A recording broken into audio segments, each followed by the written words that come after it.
जी, अस्सलाम वालेकुम। Theorem number 2 start कर रहे हैं जी। चैप्टर 1 है। थ्योरम 2 में हम क्या करेंगे, हमें कहा ये गया है कि टू फोर्सेस होंगी पी एंड क्यू, जो कि एक सर्टेन एंगल पे एक्ट कर रही होंगी। तो हमने क्या करना है, उनके रिजल्टेंट की डायरेक्शन फाइंड करनी है।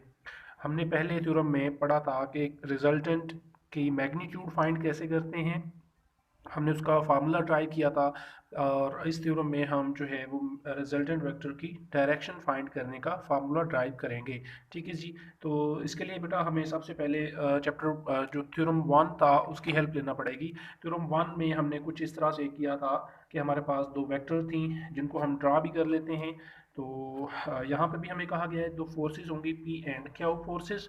तो हम कहते हैं लेट टू फोर्सेस जो कि हैं P and Q, let two forces, P एक फोर्स है जिसको हम वेक्टर ओ ए से शो कर रहे हैं, एंड एक फोर्स क्यू है जिसको हम जो है वो वेक्टर ओ बी से शो कर रहे हैं।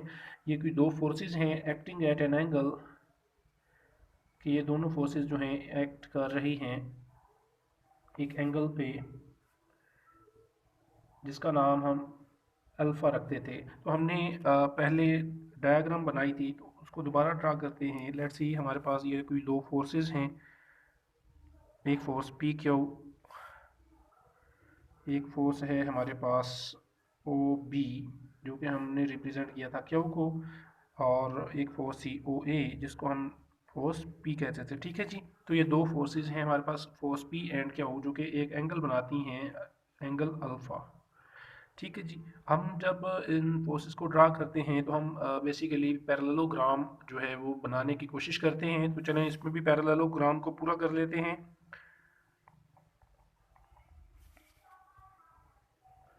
कुछ इस तरह से। ये पैरेललोग्राम है, दो फोर्सेस हैं ओ ए एंड ओ बी जो कि एक दूसरे को अल्फा एंगल पे कट कर रही हैं। ठीक है जी। तो हम इसको जो है वो रिजल्टेंट भी ड्रा करेंगे, इन दोनों फोर्सेस का रिजल्टेंट ड्रा करते हैं जिसको हम आर से शो करते हैं, और इसका नाम रख लेते हैं सी। ठीक है जी। तो हमारे पास पैरेललोग्राम कंप्लीट हो गई जिसका नाम है ओ ए सी एंड बी पैरेललोग्राम। तो हमने नेक्स्ट पिछले थ्योरम में हमने पढ़ा था कि पैरेललोग्राम्स का लॉ हम अप्लाई करते थे। तो पैरेललोग्राम का लॉ कुछ इस तरह से आता था, हम लिख लेते हैं by parallelograms law of forces. तो इसके मुताबिक क्या था कि ये जो रिजल्टेंट वेक्टर है वो दोनों forces P and Q forces के सम के इक्वल होता है, जो हमने पीछे पढ़ा था पी प्लस क्यू। ठीक है जी। तो दोनों फोर्सेस को सम करें तो वो रिजल्टेंट के इक्वल आता था।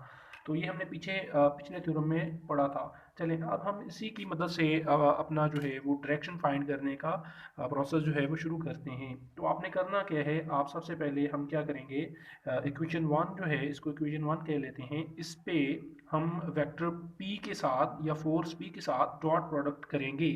चलें जी। तो करते हैं, taking dot product with p या फोर्स p। ठीक है जी। तो p के साथ हम जो है वो प्रोडक्ट कर लेते हैं दोनों साइडों पे।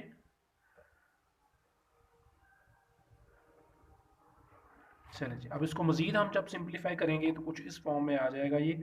हमें ये पता है कि अगर हम डॉट प्रोडक्ट करते हैं दो फोर्सेस का तो वो कुछ इस तरह से होगा, इनका इंक्लूडिंग एंगल भी हम इन्वॉल्व करते हैं। तो ये कुछ इस तरह से हम डॉट प्रोडक्ट करते थे। ठीक है जी। तो इस चीज़ को हम जहन में रखेंगे और इसी के मुताबिक ये प्रोडक्ट्स भी करेंगे। तो P डॉट R, तो ये P है वेक्टर और R पे ये एंगल बना रहा था थीटा, तो हमने पहले पढ़ा हुआ है, तो एंगल थीटा होता है। तो हम जब इसको सॉल्व करेंगे तो P R vector P R और इनका इंक्लूडिंग एंगल आएगा थीटा। ठीक है जी।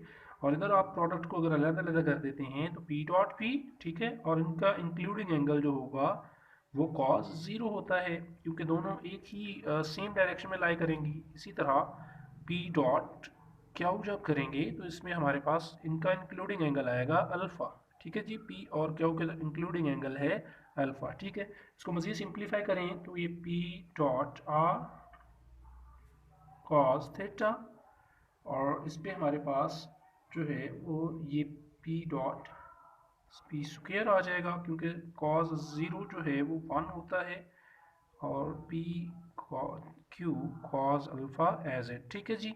इसके बाद इसको हम मज़ीद सिंप्लीफाई करें तो ये कुछ इस फॉर्म में हमारे पास आ जाएगा कि इक्वेशन नंबर 1 जो होगी वो कुछ P R is P R cos theta is equal to होगा हमारे पास जो है वो P square plus P Q cos alpha. इसको हम कह लेते हैं जी इक्वेशन नंबर ए। ठीक है जी। इसी तरह हम अगेन हमारा जो पैरेललोग्राम लॉ था उसको लेते हैं, टेकिंग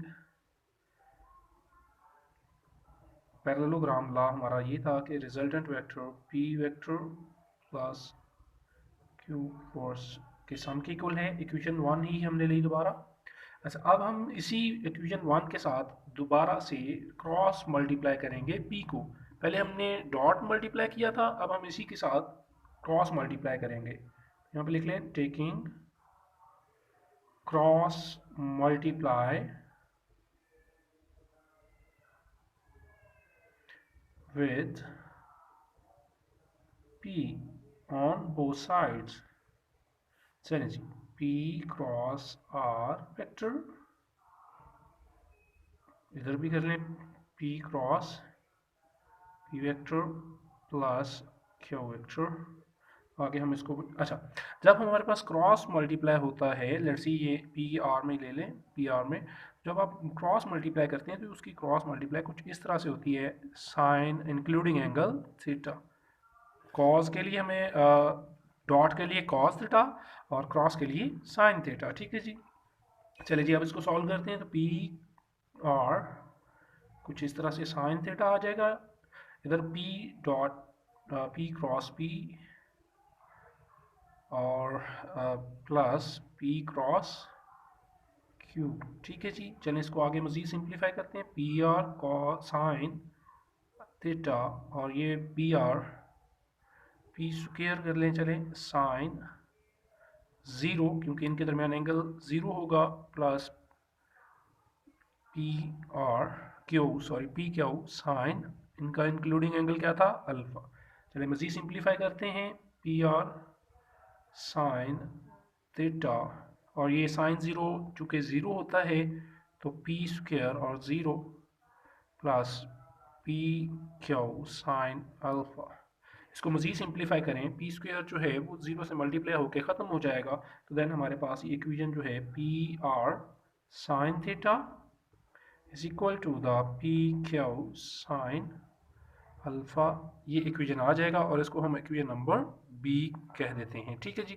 अब हमारे पास दो इक्वेशन आ गई, इक्वेशन नंबर ए आ गया और इक्वेशन नंबर बी। इक्वेशन ए को हमने कैसे हासिल किया, हमने प्रोडक्ट डॉट मोड प्रोडक्ट किया बी के साथ, तो हमारे पास इक्वेशन ए बन गया, और इक्वेशन बी के लिए हमने जो है वो क्रॉस प्रोडक्ट दोनों साइडों को किया पी के साथ, तो इक्वेशन बी भी आ गया और इक्वेशन ए। अब हम मज़ीद जो है इसको कैसे सॉल्व करेंगे, चलें अगले पेज पे चलते हैं और इसको मज़ीद सॉल्व करने की कोशिश करते हैं। तो आपने जैसा कि अभी देखा, हमने सीखा कि हमारे पास दोनों इक्वेशन आ गई थी, इक्वेशन ए और इक्वेशन बी। चलें इक्वेशन ए और इक्वेशन बी को दोबारा से हम राइट करते हैं ज़रा। तो इक्वेशन बी ए हमारे पास आया था P R cos theta is equal to the P square plus P Q cos alpha, और ये इक्वेशन ए था, और हमारे पास पी इक्वेशन बी आया था हमारे पास P R sine theta is equal to the P Q sine alpha, ये इक्वेशन बी था। तो अब हमने इसको मज़ीद कुछ इस तरह से सिंप्लीफाई करना है कि हम ऐसे कर सकते हैं कि बाय डिवाइडिंग हम इक्वेशन जो है हमारे पास ए उसको डिवाइड इक्वेशन बी को sorry equation B dividing by dividing equation b by a, हम अगर इक्वेशन बी को ए पे डिवाइड करें तो क्या बनेगा हमारे पास, कुछ इस तरह से हो जाएगा, पी आर साइन थीटा, अच्छा, इज इक्वल टू द, ये इक्वेशन बी लिख लें पहले, साइन अल्फा। तो अगर हम इक्वेशन बी को, अगर हम इक्वेशन बी को डिवाइड कर दें इक्वेशन ए पे, कुछ इस तरह से, ये इक्वेशन ए बी है, इसको हम डिवाइड करते हैं इक्वेशन ए पे, तो राइट हैंड साइड पे डिवाइड होगी, लेफ्ट हैंड साइड पे। तो इक्वेशन बी की राइट लेफ्ट हैंड साइड ये है और इक्वेशन ए की राइट लेफ्ट हैंड साइड ये है, तो as it P R cos theta. इसी तरह इस साइड पे भी डिवाइड कर दें, ये राइट हैंड साइड और ये इसकी right hand side, as it cos alpha. ठीक है जी। तो अब अगर हम इसको मज़ीद सॉल्व करने की कोशिश करें तो कुछ इस तरह से होगा, ये पी आर से कैंसिल हो जाएगा, ये आ जाएगा sine theta over cos theta is equal to P Q sine alpha. नीचे से हमारे पास अगर कॉमन लें तो पी कॉमन आ रहा है, तो अंदर अब P plus Q cos alpha, तो ये पी से कैंसिल हो जाएगा। तो ये साइन ओवर टेन, अब साइन ओवर कॉस, सॉरी, तो हमने पढ़ा हुआ है कि रेशोज में टेन थीटा जो है वो इज इक्वल टू होता है sign theta over cos theta. तो ये चीज़ हम अगर यहाँ पे इस्तेमाल करें तो हमारे पास ये कुछ इस तरह से बन जाएगा, tan theta is equal to the क्या, sine theta, sine alpha sorry, over P plus क्या कॉस अल्फा।